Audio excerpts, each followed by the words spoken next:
நீ பயப்படாதே, நான் உன்னோடு இருக்கிறேன். நல்ல கவனிப்போம். முதலாவது தேவன் நம்மை பலப்படுத்துகிற வார்த்தை என்னையா என்று சொன்னா, நீ பயப்படாதே, நான் உன்னோடே இருக்கிறேன். இரண்டாவது சொல்லப்பட்டிருக்கிறது, திகழாதே, நான் உன் தேவன். மூன்றாவதாக சொல்லப்பட்டிருக்கிறது, நான் உன்னை பலப்படுத்தி உனக்கு சகாயம் பண்ணுவேன். நான்காவது பார்க்கும்போது, என் நீதின் வலது கரத்தால் உன்னை தாங்குவேன்.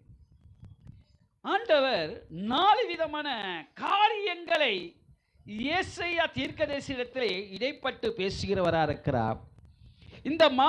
இந்த காலை வேளையிலே ஆண்டவர் உங்களை பார்த்து சொல்கிறார், மகளே, நீ பயப்பட வேண்டாம். எந்த காரியத்தை நிமித்த நீ பயந்து இங்கு அமர்ந்து கொண்டிருக்கிறாயோ, ஆண்டவர் உன்னை பார்த்து சொல்லுகிறார்,